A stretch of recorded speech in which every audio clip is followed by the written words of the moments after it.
Hola, hola, muy buenas noches. ¿Cómo le va a todos ustedes? Sí, acá estamos viendo el cameraman, todo el equipo realmente impresionante. Acá en Producción Cero, Juli Gómez, muchísimas gracias. Bueno, hecho la apertura con los agradecimientos, vamos a comenzar los temas serios. Fíjense, ¿qué es lo que pasó en la semana? De todo.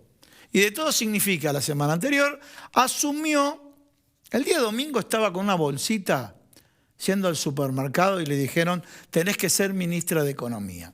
Estoy sintetizando, pero así fue lo que ocurrió con Silvina Batakis. Asume el ministerio, pero cuando asume el ministerio todavía no tenía el equipo. Era solamente una nomenclatura en la cual el nombre Silvina Batakis se iba a hacer cargo de la cartera. Y recién se conoció este lunes pasado, donde los mercados, el público, el oficialismo, la oposición, quería escuchar las palabras de Silvina Batakis. Estamos viendo acá las imágenes porque este es un dato no menor. A ver si lo podemos poner a pleno. Las imágenes, ahí la tenemos, a Silvina Batakis, que está acompañada, si ustedes miran a su izquierda, Miguel Pese, el titular del Banco Central, el presidente del Banco Central. También lo acompañaba, si podemos volver a la foto, también lo acompañaba el ministro de Agricultura, Ganadería y Pesca, Julián Domínguez. Mercedes, bueno, la estamos viendo en el medio, a Silvina Batakis. Daniel Scioli.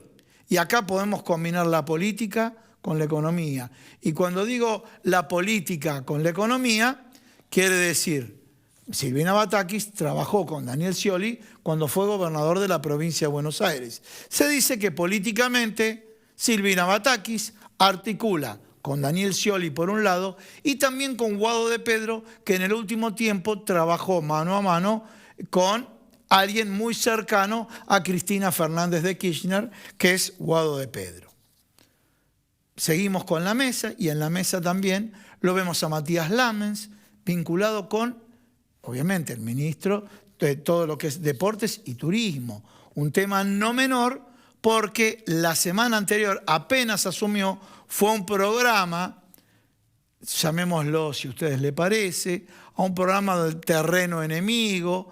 En ese terreno enemigo le preguntaron sobre el dólar vinculado con el turismo y planteó una simetría que le costó, no muy caro, pero le costó fuertes críticas. Digo no muy caro porque fue un comentario que surgió de la propia charla en la entrevista que tuvo con Bonelli.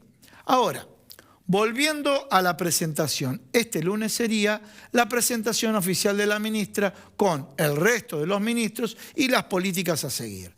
Ahora, ¿cuál fue la metodología en la cual planteó esta conferencia de prensa? Y la metodología es describir los objetivos básicos, que es garantizar el equilibrio fiscal,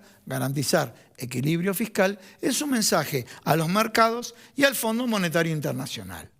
Agrega, no vamos a gastar más de lo que ingresa. Y este mensaje, ya lo vamos a ampliar, recibió fuertes críticas de muchos sectores propios y ajenos, ¿sí? Por otro lado, destacó, por un lado, equilibrio fiscal. Los ortodoxos dicen, bueno, está bueno que haya dicho equilibrio fiscal. Por otro lado, mencionó el tema del rol del Estado. Bueno, en este caso, los que defienden la economía ortodoxa, cuanto menos Estado, mejor. Después quiero abrir un paréntesis, cuanto menos Estado mejor, porque el domingo pasado hubo una marcha en el Obelisco por el tema del Estado, los ñoquis del Estado, y algunos que estaban ahí, comunicadores, como el caso mío, que dicen que el Estado es elefantiásico, tienen hijos trabajando en el Estado. Por ejemplo, en el municipio de Vicente López. O sea, cuando uno defiende un discurso que sea consecuente con las acciones propias y de sus familiares. Esa sería la primera reflexión. Bueno, por otro lado, habló de que puede existir déficit. Puede existir déficit y aclaró, un déficit que sea contracíclico. Esto ocurre en el mundo, en Estados Unidos, en Francia, en Italia. Cuando hay necesidades, por un periodo determinado, bueno, podemos trabajar con déficit. Contracíclico significa en los momentos donde la situación está muy mal. Significa contracíclico que no sea déficit permanente. En cuanto a metas del cumplimiento del déficit, dijo que va a cumplir con las metas del Fondo Monetario Internacional del 2,5%. Que si le agregamos los compromisos financieros de deuda, se va al 2 puntos más, al 4,5%. Por otro lado, propone crear un comité asesor de deuda soberana en pesos. Es todo un capítulo, todo un tema, porque ¿qué fue lo que pasó? No hay un mercado desarrollado de capitales en pesos en nuestro país. En la gestión anterior se buscó primero financiarse con activos externos. ¿Qué es lo que ocurrió? Y había mucho capital golondrina, no eran inversiones o capitales golondrinas, que se aseguraban con un tipo de cambio y después se retiraban. Y comenzó después a desarrollarse el mercado en pesos. Empezó a desarrollarse, fue aumentando significativamente. El caso de las LEVACs y de las LELIQs, que continuó este gobierno, que este gobierno dijo que iba a terminar y no terminó, sino que continuó con el desarrollo de estas letras que tienen distintos criterios de pago de intereses, ¿sí? Y en esto me quiero detener, pago de intereses, que es una señal de alerta temprana que puede haber o no una retracción en el consumo cuando la ministra habló tasas de interés real positiva. ¿Qué significa una tasa de interés real positiva? Significa que no están subsidiadas las tasas, que aquellos que tienen pesos no vayan corriendo al dólar, que en teoría resultarían tentados por esta tasa de interés, que le ganarían a la inflación o algunos bonos que estarían atados a la variación del dólar, que se llama Dollar Link. Bueno, esto es lo que propuso en lo que yo llamé su asunción de este lunes, no del lunes pasado, como ideas generales para su trabajo. Bueno, por otro lado también habló de modificar la ley de administración financiera, principalmente el artículo 8, ¿no? Lo que está hablando es, bueno, se van a centralizar las partidas a partir de la centralización, no que cada ministerio, que cada secretaría gaste y después le dicen, bueno, mandame el dinero, sino que en función del dinero que hay disponible, se distribuyen las partidas. Lo cual, la primera lectura que podemos llegar a hacer, va a haber un lobby impresionante con respecto al Ministerio de Economía, porque todos van a decir, mirá que yo estoy primero en la lista. Bien. Cuando mencionó tasas de interés real positivas, la pregunta que uno se hace es, si se van a volcar con tasas de interés altas, ¿va a caer el consumo? Muchos aseguran que sí va a caer el consumo. Principalmente esto ocurre con los bienes de consumo durable, que pueden ser electrodomésticos, que puede llegar a ser o no el sector automotor. Pero el sector automotor tiene un escenario, llamémoslo favorable, porque tiene producción para el mercado local y para el mercado internacional. Y en materia fiscal también habló un tema que hizo mucho ruido en el sector agropecuario. Voy a partir de un diagnóstico. En todas las provincias del país existen criterios de evaluación inmobiliarias dispares. O sea, que una propiedad de 100 metros cuadrados con unas características similares en el barrio de Caballito tiene un valor y que de pronto tiene otro valor en la provincia de Buenos Aires y otro valor en la provincia de Santa Fe y otro valor en la provincia de Córdoba. Hay evaluaciones fiscales que sabemos muy bien, están muy por debajo. Pero el sector agropecuario dice, me van a cargar más ahora a través del impuesto a los bienes personales, me van a cargar más con el aumento de las evaluaciones fiscales. Bueno, es otro escenario, otra puerta que se abrió. Cada uno que le toca gestionar una cartera se presenta con esos desafíos.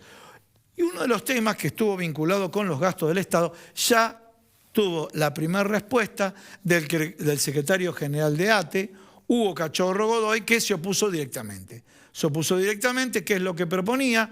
Con respecto al control de gasto del Estado, no decía como era la época de Cavallo, y yo también le quiero recodificar a ustedes, que si hay que ajustar tanto y hay que despedir tanta gente, no. Lo que están hablando es, los que están contratados no se efectivizan en planta, aquellos que se jubilan no se reincorporan nuevos trabajadores. Eso es lo que propuso. Podés coincidir o no, pero no es lo mismo que agarrar una pirámide y decir hay que despedir tanta gente. No es la misma metodología la que propuso la ministra Silvina Batakis. Y bueno, por otro lado, a preguntas que le hicieron los periodistas, que considera competitivo el tipo de cambio, que considera que el tipo de cambio multilateral se siente cómodo el gobierno con el mismo. Ahora le voy a dar algunas apreciaciones con respecto a esto. Cuando habló del equilibrio fiscal, siempre habló de defender la solvencia del Estado. Y otro de los temas que ratificó, lo que venía proponiendo Martín Guzmán, que no lo pudo aplicar. No lo pudo aplicar por conflictos internos, que es el tema de la segmentación de las tarifas. Y cuando yo te comento a vos de segmentación de las tarifas, nos referimos va a haber simplificándolo, tres categorías. Los que tienen subsidios sociales va a ser un aumento muy bajo del 8%. Llamemos una categoría general, que me imagino que es la mayoritaria, que es para aquellas personas que tienen menos de 3 propiedades. Si tenés 2 propiedades, podés acceder al beneficio. Que tener un auto con una antigüedad no menor a 3 años y tener ingresos de aproximadamente 350.000 pesos por mes. Digo aproximadamente hasta que sepamos la letra chica que se va a publicar el próximo día viernes. Cuando tengamos ahí la letra chica, confirmamos el dato porque hubo variación. Hace 3 semanas le decía que era 330.000, después 350.000, pero para tener un concepto de cómo van a estar encuadradas las categorías. Y la tercera categoría es el 10% de la población con mayor nivel de ingresos, que no se sabe cuál va a ser el valor que van a pagar por las tarifas, porque las tarifas hoy no tienen precio. Sin embargo, la otra categoría, la que yo llamé mayoritaria, aproximadamente va a tener un incremento del 22%. Y siempre, reitero, la palabra que estoy empleando, aproximadamente es ese criterio dentro de la segmentación de mercados. ¿Qué es lo que puede pasar? Y ahora sí voy a esta cámara. ¿Qué es lo que puede pasar? Bueno, señores, ¿por cuánto tiempo se sostiene una brecha de tipo de cambio del 100%? Ese es el primer escenario, el primer problema. ¿Qué es lo que ocurre en la economía? Cuanto más hay distintos tipos de cambio, cuanto mayor es la brecha, distintos tipos de maniobras de triangulación se realizan. Pero esto también le pasó a Cristina Fernández de Kirchner y también le pasó a Mauricio Macri con la brecha en el año 2018. Para aquellos que son los exégetas de la brecha, sepan, Duhovne, cuando se fue, quedó el escenario con una brecha del 93% y también lo tuvo en una parte del segundo periodo Cristina Fernández de Kirchner. Obviamente, ¿cuál es el temor del gobierno? Si yo devalúo, los precios internos acompañan el dólar y entramos nuevamente con la carrera inflacionaria. Y por otro lado bueno, si el sector empresario hizo, no le voy a utilizar el término técnico, que es el componente financiero implícito, sino que hizo cargo por las dudas. Y me dijeron que la lista de precios viene con un 15 y le pongo un 18. Cargo por las dudas. Y después vemos, en la historia de la República Argentina nunca se va para atrás. Ahora voy a otro tema, la responsabilidad de los comunicadores. Y esto es un tema también fundamental, porque también los comunicadores potenciaron el efecto. Y cuando digo potenciaron el efecto, los comunicadores, es seguro que va a faltar papel. Seguro, salieron también algunos empresarios del sector del café a decir, después como que dieron un paso atrás, ¿no? Y ya no va a faltar café dentro de unos meses. Es el caso de Cabrales, el caso de Cafetería Martínez, que puede ser real, pero cuidado cómo lo comunicás, cuándo lo comunicás, la forma que lo comunicas, porque esto ¿qué genera? Que cualquiera, el que menos tiene, el que no especula, el que no va a estoquear la casa y se va a llenar de café. Yo fui el domingo a un supermercado cerca del barrio y demás, y estaba la gente a última hora, cerca del cierre, y por las dudas tenía que comprar. Ahora, cuando todo el mundo sale a comprar, porque le dice que van a faltar, vos podés vender al precio que quieras. O sea, para los amantes de la libre competencia, no juegan esta especulación el libre juego de la oferta y la demanda. Te dijeron que no iba a haber, y para que no deje de faltar, vas a comprar igual y tu conducta no es especulativa. Por eso, reitero, la responsabilidad que tenemos los comunicadores cuando comentamos estas medidas. Y te lo voy a atar, te lo voy a linkear, para utilizar los términos que usa la juventud. Por ejemplo, el presidente de la Cámara de Bicicleterías dijo, dio un dato, se venden por año 1,5 millones de bicicletas, de las cuales 40.000 son importadas. Tenemos un grave problema, con los neumáticos son todos importados, pero sin embargo, las bicicletas las estamos importando al tipo de cambio oficial. ¿Sí? Este es un escenario que marca la realidad, planteando un problema. Está faltando un insumo importante para la construcción de la bicicleta, que es el neumático. Pero no decir que el 1.500.000 unidades, el precio se tiene que multiplicar consecuencia de cualquier tipo de devaluación, cuando tiene muchos componentes nacionales y también tiene otra parte de componente importado. Bueno, señores, esto fue un resumen de lo que ocurrió esta semana. Obviamente los medios de comunicación, el oficialismo, la oposición, la población en general está pendiente de qué es lo que decía la ministra de Economía, Silvina Batakis. Si quieren, en el transcurso del programa les digo quiénes integran el equipo de Silvina Batakis. Continúa Sergio Chodos, Sergio Chodos, que es director ejecutivo del Cono Sur del Fondo Monetario Internacional. Sergio Chodos, que esquivó a todos los gobiernos, viene con varios gobiernos siendo un referente ante el Fondo Monetario Internacional. O sea, buscó no cambiar de interlocutor para que no se dificulte la relación con el fondo. ¿Sí? Martín Di Vela, que es secretario de Hacienda. Martín Pollera, que secretario de Comercio Interior, pero que fue secretario de Comercio Interior en la provincia de Buenos Aires, en Berazategui. Creo que fue en Berazategui. Lo que quiero decir, tiene experiencia en el terreno, ¿sí? Pero con un estilo diferente. Ahí se maneja un estilo más de choque. Distinto a un ministro, un secretario de Comercio Interior que tenga que hablar con un laboratorio multinacional. La forma de negociación es absolutamente diferente. Bueno, ahora sí, una vez planteado, vamos a comenzar el primer bloque, ¿no? Para hablar de consumo masivo con alguien que sabe muchísimo del tema. Bueno, titular de una de las principales instituciones de consumo masivo, que se llama Indecom, y va a estar con nosotros Miguel Calvete. Después vamos a cambiar el ángulo, el abordaje. Vamos a hacer un abordaje político con Gerardo Yomal, que es periodista, y para el cierre del programa, el presidente de la CEGERA, Marcelo Fernández, nos va a acompañar y vamos a ver la visión del sector. Él trabajó muy cerca de Daniel Scioli. ¿Cuál es la visión del empresariado con respecto, bueno, a las nuevas medidas de la ministra de Economía? Ya en instantes comenzamos acá Unidad Federal.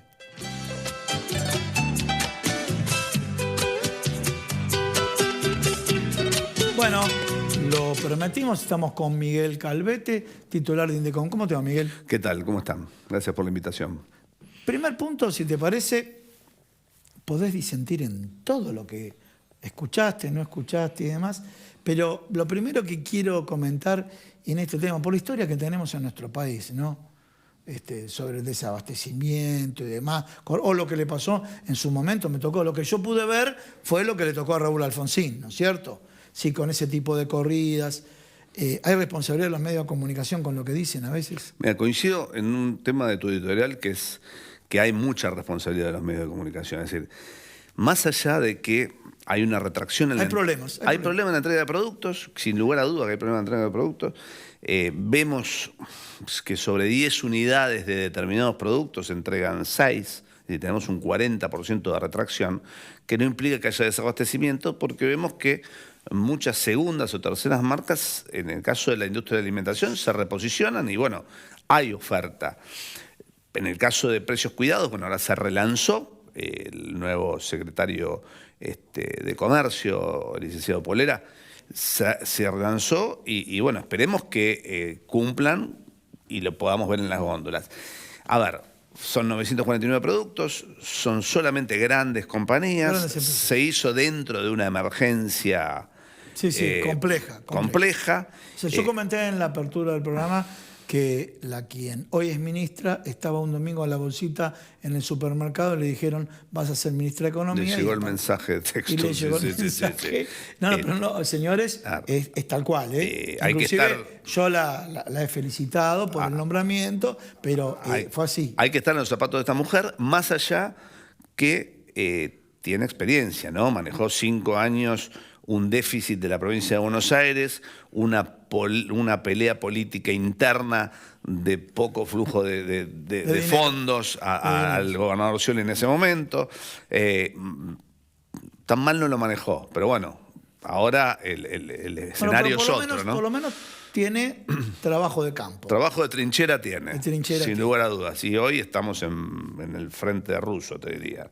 Estamos muy complicados. Volviendo al tema... O sea, ya lo mandaste directamente al frente ruso. Estamos así. No, y estamos en una situación donde no hay provisión, no hay referencia de precios de insumos, hay una inflación en dólares a nivel global, hay una en el mundo, hay una sobredemanda de muchos bienes que obviamente entre vendérselo a un país que tiene capacidad de pago y vendérselo a otro país, el caso de Argentina, que tiene dificultades para cerrar esas operaciones de comercio exterior, obviamente se lo venden porque pedidos hay.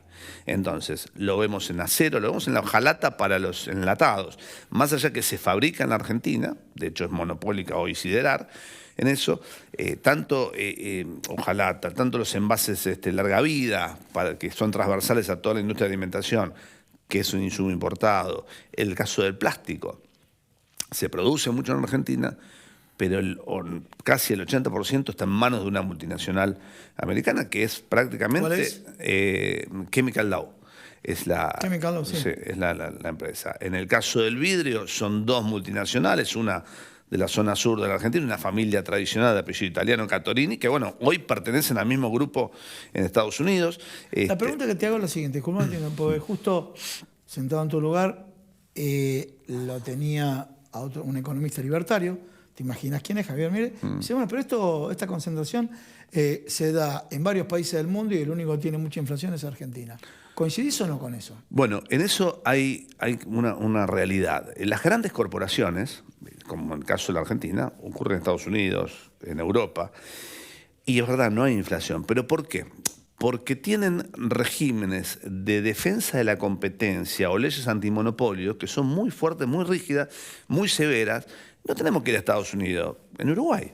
Sí. Entonces, si vos vas a Uruguay, ves 10 marcas de lavandina que pertenecen a 7 compañías.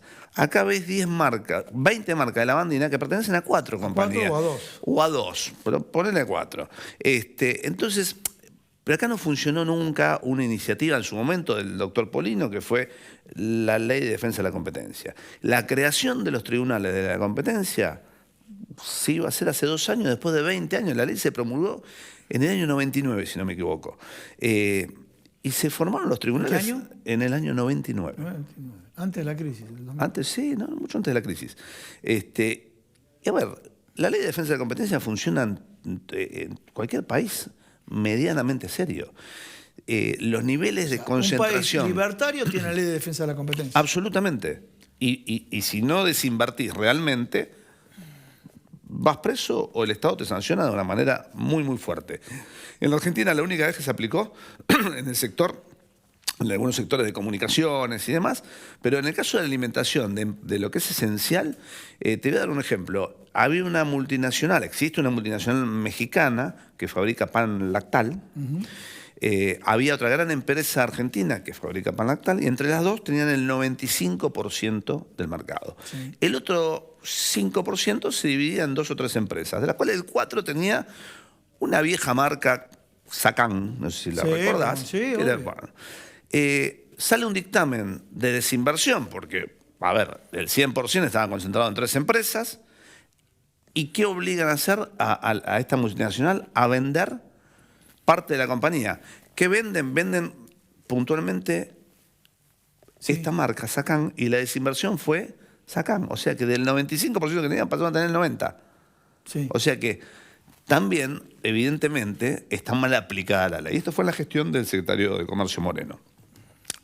O sea que hasta que no tengamos los tribunales de defensa de la competencia y realmente haya una ley de defensa de la competencia que se aplique, vamos a tener estos niveles de concentración económica.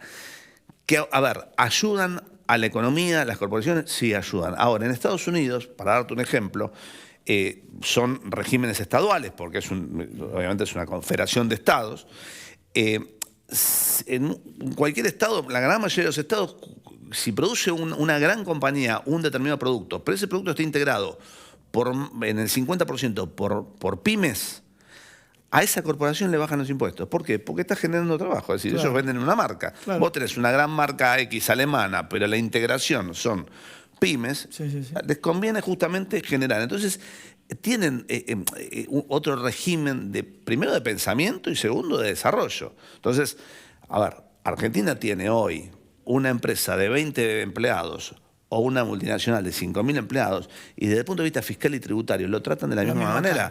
Entonces, evidentemente nos debemos y hay, yo sé que hay legisladores que escuchan este programa, una reforma fiscal, una reforma tributaria, una reforma provisional, una reforma laboral que flexibilice, no precarice, pero sí flexibilice la posibilidad de tomar mucha gente. Y sé que hoy vas a ver también al presidente de la Confederación General Empresaria, Marcelo Fernández, que es una persona que cuando fue diputado trabajó mucho en eso y de hecho está trabajando mucho ahora con el exgobernador y actual ministro de la Producción. Ahora contame tu olfato, vos que estás con el sector empresario, que trabajás en una institución de consumo masivo y demás, ¿qué tipo de cambio toman? ¿Toman el oficial o toman...? Yo tengo una respuesta, o toman los dólares financieros, o toman el oficial con un cupo y cuando se acaba toman los financieros y sacan un promedio. A ver, hay un problema donde el Estado está pagando deuda privada de grandes compañías. Sí. Y lamentablemente esos dólares sí son dólares oficiales. Sí. Donde una compañía que tiene casas matrices afuera manda regalías o dinero afuera y lo manda a dólar oficial. O sea que nosotros estamos desfinanciando a sectores pymes, productivos pymes, pagando deuda de las grandes compañías. Porque el pyme que tiene... ¿Deuda o contrato de transferencia de tecnología? Por ejemplo, también hay contrato de... Sí, hay importación de software. ¿Ves? En lo que son las autorizaciones de la CIMI, ahora con esta nueva gestión, creo que va a mejorar, sin duda va a mejorar por el perfil que tiene tanto el ministro como la actual ministra de Economía. Pero más allá de eso, una pyme que tiene que comprar un producto importado, se le dificulta. Tal vez puede obtener la CIMI, pero se le dificulta la autorización del Banco Central. Entonces, la estructura de costos la hace a dólar contado con liquidación. Bien. Termina haciendo eso con contado con liquidación. Y lamentablemente es un poco lo que hay que rever, porque el contado con liquidación hoy es más caro que el dólar paralelo y es lo que hablabas vos en tu editorial. La brecha del 100% es muy compleja sostenerla, ¿no? Muchísimas gracias. No, gracias a ustedes. Señores, no se vayan instantes. Continuamos, te quedas acá con nosotros en Unidad Federal.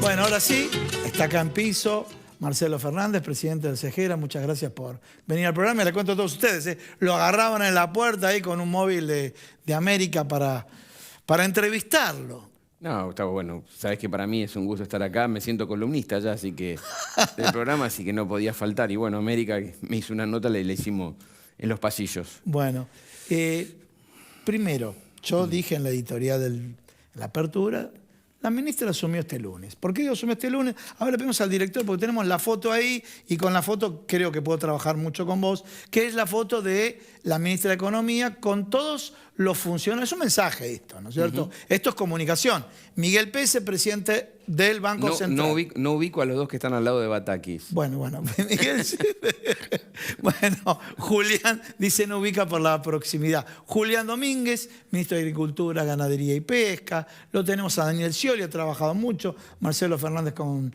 Daniel Scioli. Después Matías Lamens, Deportes y Turismo. Y Mercedes Marcó del Miguel Pese. Del otro lado, compañero, Miguel Pese lo mencioné. Compañero del Nacional Buenos Aires. Presidente, compañero de... ¿Del Nacional Buenos Aires? Del Nacional Buenos Aires, bien. No, presidente del Banco Central, dije, obviamente. Bueno, esta fue la presentación de la ministra. En la presentación de la ministra, el mensaje lo dirigió a varios estamentos. Podemos hacer un análisis político con Gerardo Yamal. Pero bueno, a ver, las lecturas que hizo cada uno. ¿Sí? Porque por un lado dijo puede haber déficit presupuestario, pero que sea contracíclico. Por otro lado, digo, vamos a cumplir con las metas. Por otro lado, dijo, nos sentimos cómodos con el tipo de cambio multilateral. O sea, una serie. Por otro lado, habló del tema del gasto del Estado, y dentro del gasto del Estado, bueno, el personal que se va no va a ser renovado. En este esquema de lo planteado por la ministra, ¿cómo ves el escenario de acá en adelante? Bueno, todo va a depender de cómo quiera responder toda la sociedad, y en este caso el sector financiero, al cual ya nos acostumbramos a mirar demasiado, ¿no? Eso Claro. es a mi juicio, Gustavo, lo dijimos varias veces aquí, lo venimos sosteniendo. La sociedad argentina ya mira al sector financiero, digamos, el hecho de las cotizaciones, las tasas de interés, los tipos de cambio, bueno, el precio de los bonos, el dólar blue. Lo miramos mucho más que la producción y el trabajo, o sea, hacia dónde vamos, porque mirá que en contraste, en un proceso que hay que reconocerlo, inflacionario, con un tipo de cambio, digamos, en lo que es el paralelo no estable, el contado con liqui, todo lo que ya, creo que hasta los chicos del colegio ya lo hablan, vos fíjate que tuvimos crecimiento. Sí. Qué insólito, ¿no? Sí. Y cambiamos Quiero agregar algo que parece que es Pero- superfluo, porque ahí quieren colocarle siempre matices o atenuantes. El fin de semana, a mi pareja, compañera del teatro, fui a buscar, ella fue con sus amigas, fue a buscar, estaba lleno el centro. Sí, no, con esto no no. quiero decir que hay pobreza, muchísima No, no, pobreza, por supuesto. con esto, pero sin embargo, Tuviste fin de semana récord de turismo. hay actividad económica. Por eso digo, entonces digo, a ver, a mí me gustaría que alguna vez por todas, mira, estuve en Brasil con el tema de las comercializadoras, que seguramente en algún otro programa vamos a venir a hablar de este tema. Pero discúlpame, te interrumpo ahí, porque mencionaste Brasil. Es un dato no menor, porque el ministro Daniel Scioli, con su fuerte vínculo con Brasil, y la ministra de Economía, con los términos de intercambio, con el tema de financiamiento, con la crisis, me refiero de la falta de dólares, va a ser un socio estratégico importante para ambos. No, pero por supuesto, pero yo quería contar la experiencia. Me reuní con 8 empresas comercializadoras con la posibilidad de que empiecen a recepcionar los productos alimenticios, y casualmente creo que estuvo Miguel Calvete, con quien vamos a trabajar seguramente para que me ayude a desarrollar, porque conoce muy bien al sector alimenticio, justamente para que puedan estar en el mercado interno brasileño. Pero ¿sabés que ninguna de las 8 empresas me habló del dólar? En Brasil, acá al lado, ¿eh? O sea... Uno lo conoce la cultura. Las propiedades en Brasil se venden en reales. Bueno, pero no se lo venden en nombraron, pero no me dólares. dijeron, a ver, vamos a calcular el No, precio del se dólar. venden en reales. Yo digo, nosotros tenemos ya que alguna vez por todas saber que apostando al dólar como moneda diaria de todos los días no fue mal. Porque no fue mal, salvo algunas raras excepciones, de cada 10, yo diría 9,5 le fue mal. Pero mi labor periodística es contestarte lo siguiente. Sí.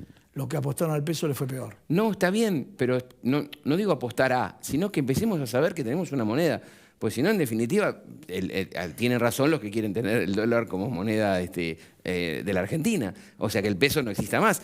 Y en definitiva le estamos dando la razón, porque vivimos hablando de dólares. Nuestros proveedores de materias primas están dolarizados, pero hace años, no es de ayer. Lo hemos dicho acá en tu programa, que después cuando viene el tipo de cambio se ajusta, si le pagamos 10 días más, ellos nos mandan la nota de débito del dólar del momento. Entonces digo, te imaginás lo que nos pasó en el 2019 cuando Alberto Fernández le ganó a Macri, que un viernes nos fuimos a dormir a 42 y amanecimos el lunes a 60 y pico. Fue un desastre. Comenté la brecha del año 2018, Entonces digo, a ver, que estuvo en el casi 93%. Por eso digo, pero este es el oficial. Sí, sí, cambió por el que Alberto le ganó a Macri. Estás hablando de la última PASO. etapa. Entonces digo, a ver, entonces nosotros tenemos que empezar alguna vez por todas, y espero, y en esto confío en Silvina, que la conozco, que pueda dar su impronta productiva y empezar a ver si lo económico financiero empieza a estar para un mundo donde la pyme, el trabajador, muchísimos están ajenos, ¿no? Y A ver, la mayoría... ¿con un año y medio le va a alcanzar? No lo sé, eso ya sería que me pedís que me convierta en gurú. Soy empresario, fui legislador, pero no mago.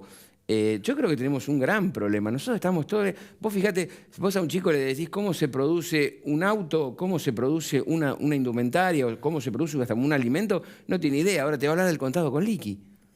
Un chico de cuarto, quinto año, ¿me equivoco? Vos traes a cualquiera acá de la secundaria y te va a decir el tipo de cotización, te va a hablar de las tasas de interés, te va a hablar de las LELIC, de las LEVAC, y no sabe qué coño produce su distrito donde vive, sea el conurbano, sea de las provincias.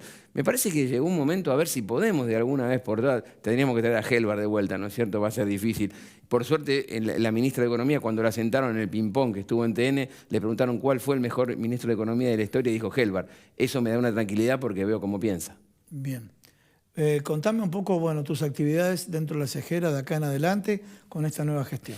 Nosotros tenemos 3 ejes que estamos trabajando muy fuerte, que es tratar de darle al Estado la posibilidad de que sepa, en este caso al Ministro de Desarrollo Productivo y a todo su equipo, cuánto importa a las pymes, o sea, es decir, cuál es la necesidad para no parar la producción y sobre todo fomentar aquellas que no superen el 20%, es decir, aquel que necesita un tornillo para hacer una heladera y no aquel que importa y el 100% de lo importado va a la venta, sino que justamente le agrega valor. Estamos trabajando, le llamamos declaraciones juradas, no correspondería el término, pero bueno, estamos tratando que el empresario se comprometa a decir, yo importo mensualmente esto para facturar esto. Estamos trabajando en la capacitación, ya lo hemos dicho, de los planes sociales, los potenciar trabajo en oficios, porque no tenemos, lamentablemente tenemos 1.300.000 planes, como dicen todos los medios, pero si vos pones un aviso, mano de obra calificada no te viene nadie. Y el tema de las comercializadoras, ya que necesitamos exportar más, salir de lo tradicional, que es la agroindustria, el producto agrícola, el producto primario, para poder exportar productos de pymes, pero a través de comercializadoras de productos argentinos. Y vamos a empezar por Brasil y vamos a ir por Paraguay. Y después, si nos va bien, y esperemos que sí, que el empresario confíe en este sistema, ¿por qué no ponerlo en gran cantidad de países del mundo? Bueno, Marcelo, muchísimas gracias por haber venido al programa. No, gracias a vos por la invitación. Señores, un pequeño corte, no se vayan. En instante vamos a hacer todo un análisis, una recorrida política con Gerardo Schumann.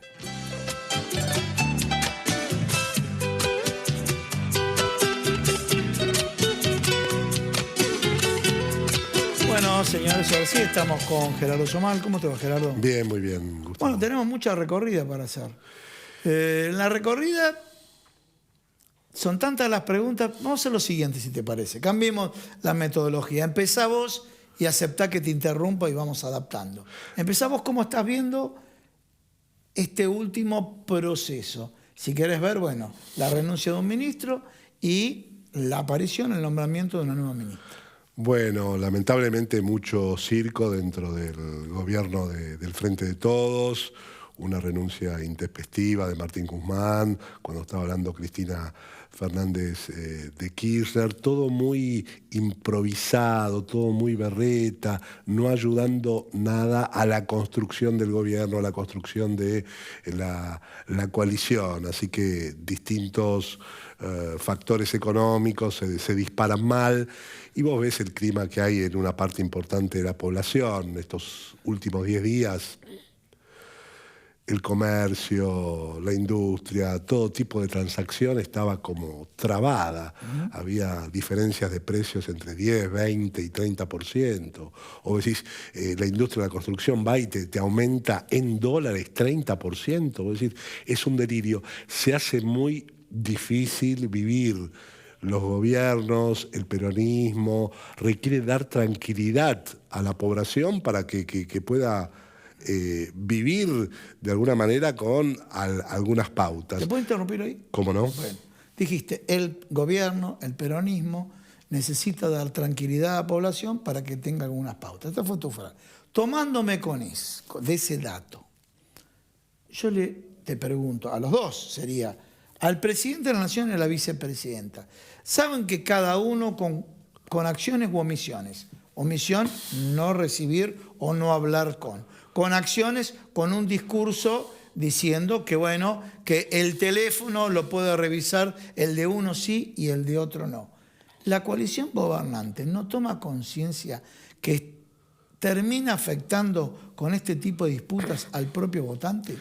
Es verdad que hay fuertes diferencias políticas entre el presidente y la vicepresidenta, pero eso es bastante central. Pero te digo cosas que digo yo públicamente, me dan vergüenza.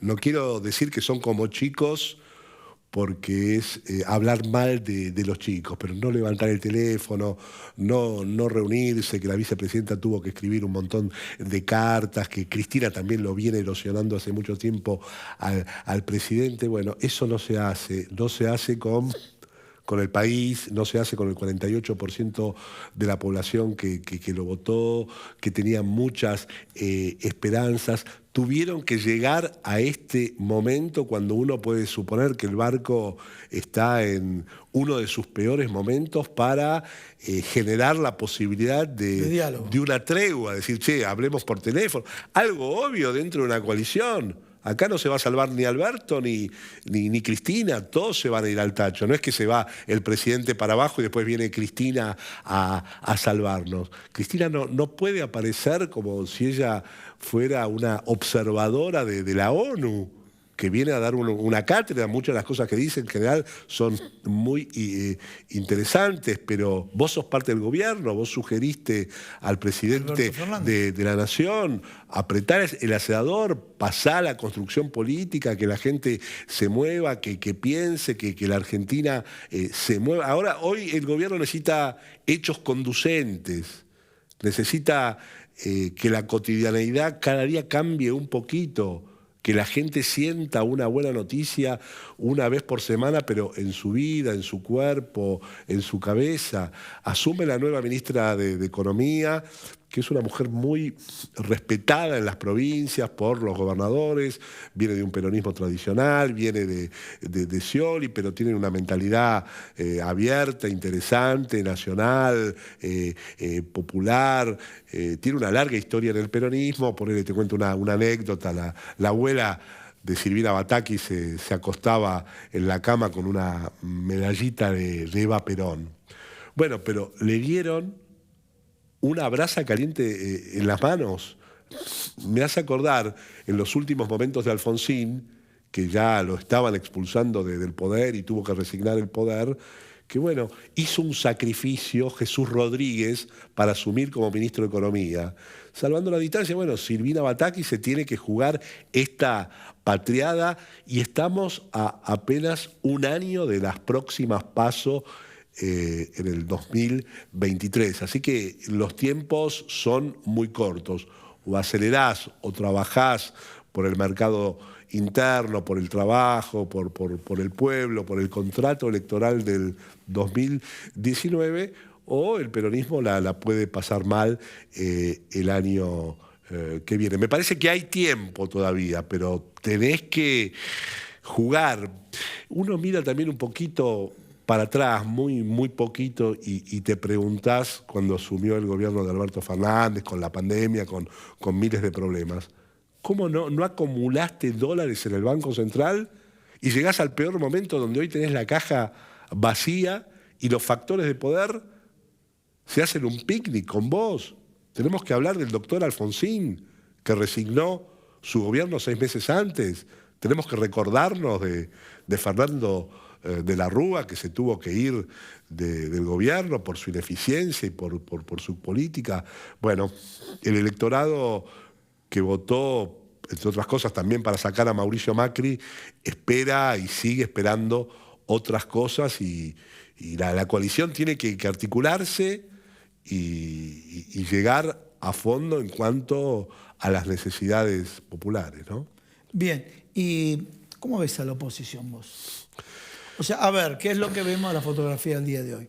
Bueno, Horacio Rodríguez Larreta incorpora más halcones a su equipo, para que la gente entienda, más gente más dura, con un discurso más no negociador, no el discurso original que tenía Horacio Rodríguez Larreta cuando aparecía en la fotografía junto a Axel Kicillof y Alberto Fernández. Bueno, ¿cómo ves en ese esquema? Separemos a Milei por un rato, dejémoslo ceteris paribus, dejémoslo encapsulado por un rato. No quiere decir que no esté encapsulado, pero vamos a hablar una coalición que ya ¿cuánto tiene? 20 años, ¿no es cierto? El PRO tiene 20 años y tiene 15 años en la Ciudad Autónoma de Buenos Aires, ¿no? Pero bueno, el fenómeno de la ultraderecha en el mundo está haciendo mella. Se reunieron 300, 400 personas hace pocos días en la Plaza de Mayo con propuestas totalmente delirantes, y sin embargo Horacio Rodríguez Larreta no sale a criticar cuando te ponen una horca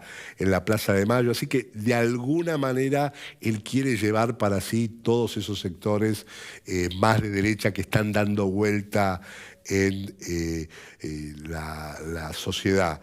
Veremos cómo juega el expresidente Mauricio Macri, porque todavía no se ha bajado del caballo y muchos tienen dudas qué puede llegar a pasar si se produce finalmente una interna entre Larreta y Macri. No lo veo posible, pero bueno, la política y el segundo tiempo, a propósito del libro de Macri, deja una puerta abierta. Pero las oposiciones no la tienen fácil, porque de alguna manera hay sectores del radicalismo que se han cansado de cumplir ese rol de ser una especie de mayordomo de la derecha del PRO. Bueno, a través de Manes o algún otro, querrán tener algún tipo de protagonismo y eso va a generar un cortocircuito en la oposición al gobierno. Bien, y ahora sí, comentanos un poco tu opinión, bueno, de los libertarios. Y es un fenómeno que fue auspiciado por determinados sectores de poder. Vos sabés que Milei, por ejemplo, hubo un año que fue el economista, el personaje que tuvo más centimetraje en la televisión. Pero lo buscaba, ¿eh? Él lo buscaba. Sí. Él tocaba timbre, ¿eh? Si yo, o sea, vos podés ser crítico, pero te digo porque estuvo sentado donde estabas vos. Él tocaba timbre, o sea, él quería, él buscaba ese protagonismo, lo logró y ahora dice que quiere. Nadie se imaginaba cuando lo entrevistamos que se sostiene como candidato a presidente y si no lo es va a negociar con Juntos por el Cambio, una pieza importante, ¿no? Pero de alguna manera era bastante funcional al establishment para seguir corriendo por derecha al PRO y construir un sentido común antiparlamentario, antipolítico, antibanco central. Pero bueno, tuvo varias pifiadas muy duras en los últimos tiempos y me acuerdo del gran humorista y actor Alfredo Casero, sí, que bueno, que estuvo en un programa de La Nación Más y... Sí, con Majul. Y terminó insultándolos, porque de alguna manera les dijo, che, ustedes me usaron a mí, reciben una pauta enorme de Larreta y ahora me expulsan como si fuera un preservativo. Algo así quizás le puede pasar a Javier Milei de parte del establishment, que finalmente puede llegar a decir, bueno, está bien, nos serviste durante este tiempo, ahora vamos por una derecha más seria, que nos represente mejor, que puede ser el caso de Larreta, Patricia Bullrich u otros. Porque cuando uno le pregunta a los libertarios, le preguntás por... Ellos critican a todas las castas, ¿sí? A la política, después critican al sindicalismo, y dicen también a los empresarios. Pero cuando uno le pide, bueno, profundizame sobre el concepto empresarios, es el título nada más. Sí, digamos como que son muy livianos, viven en otro mundo, pero lamentablemente vos escuchás a distintas dirigencias políticas que te confirman el concepto de casta. Sí. Hay un politólogo peronista que se llama Pablo Tuzón, que dice, sí, dentro del peronismo también hay una casta política, hay una calecita de funcionarios, de políticos que siguen dando vuelta y nunca se terminan de bajar. Hay un tema con el sentido común. Los otros días escuchaba poner en la radio de las madres de Plaza de Mayo, algún animador o periodista, donde siguen utilizando palabras de un sentido común que no corresponderían, como puede ser la palabra cepo. ¿Por qué no empezamos a hablar de regulaciones estatales?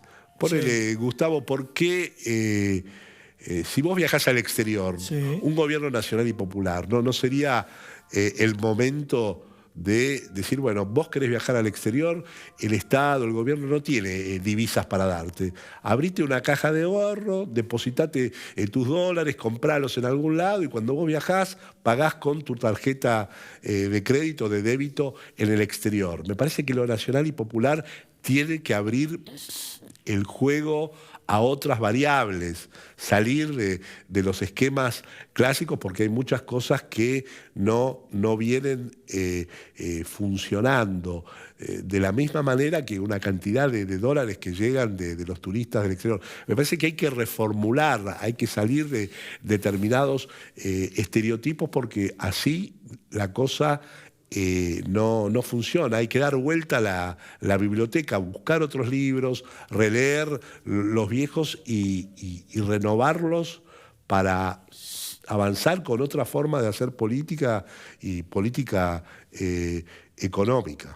Bien, cerramos, pero cortito, pues la pregunta puede abarcar mucho tiempo. Lo hacemos, ¿cómo estás viendo Sudamérica? Y te diría Chile, Colombia, eventualmente, si querés, o Bolivia o Ecuador. O sea, vamos a pasar el chivo. Bolivia tiene menos inflación que Estados Unidos. O sea, el peso boliviano es más seguro que el dólar.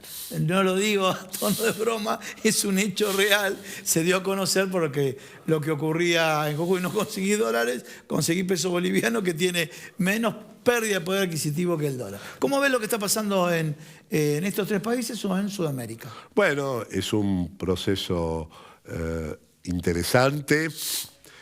Acordate también en Colombia, que era un portaaviones norteamericanos, por primera vez ganó un hombre de centro izquierda, así que viene bien la movida latinoamericana, Lula. Vos hablabas de Bolivia. Se acaba de denunciar que una empresa norteamericana que se dedica a explotar litio subfacturaba el litio en una proporción enorme, evadiendo una cantidad de impuestos fenomenal. Bueno, Bolivia ha regulado a su industria petrolera y a su industria minera y hizo un acuerdo con las empresas extranjeras, y el 80% queda en Bolivia y el 20% se lo llevan como ganancia distintas multinacionales, pero armó un esquema distinto. Así que me parece que es un aire muy interesante, que por supuesto no repite el esquema de Lula, Kirchner, Chávez que vivimos hace décadas atrás, pero por lo menos me parece que es una ventana de aire fresco que sería bueno que también que el peronismo, el gobierno de Alberto Fernández, aproveche para buscar alianzas con el presidente mexicano, el chileno. Creo que lo charlamos en tu programa. México tiene 200.000 millones de dólares en sus reservas. Sí. Bolivia tiene, Chile tiene. Brasil tiene 300.000 millones de dólares. Bueno, busca alguna forma de un puente. Lo relacionamos con el tamaño de la población y el tamaño del PBI. No, digo, para que Argentina busque un puente para ver cómo podemos fondearnos. Sí. Un banco latinoamericano. Hay una buena noticia a nivel internacional, que posiblemente la Argentina entre al BRICS, ¿no? Sí. Brasil, Rusia, India, China, Sudáfrica y Argentina. Así que hay esperanza, hay que mover la política a fondo. Muchísimas gracias. A vos, Gerardo. Gustavo. Señores, sí, ahora sí, acá de pie voy a estar, porque tengo que hacer los agradecimientos, y me refiero, miren lo que es este saco, este chaleco y esta camisa. ¿De dónde es? Lo tenemos ahí abajo, de Sastrería Windsor, @Sastrería Windsor, que está ubicado en la calle Maipú 843. Miren el detalle, el pañuelito, un agradecimiento a Pablo Vacas, también a otro colaborador de Sastrería Windsor, Lele, un fuerte abrazo. Y señores, a todos ustedes, un agradecimiento por compartir a través de las redes, @IdoYaga_periodista, que se comunican, me dejan mensajes, trato de responderlo, a veces demoro, pero siempre participen. Nos vemos la semana que viene con mucho más Unidad Federal.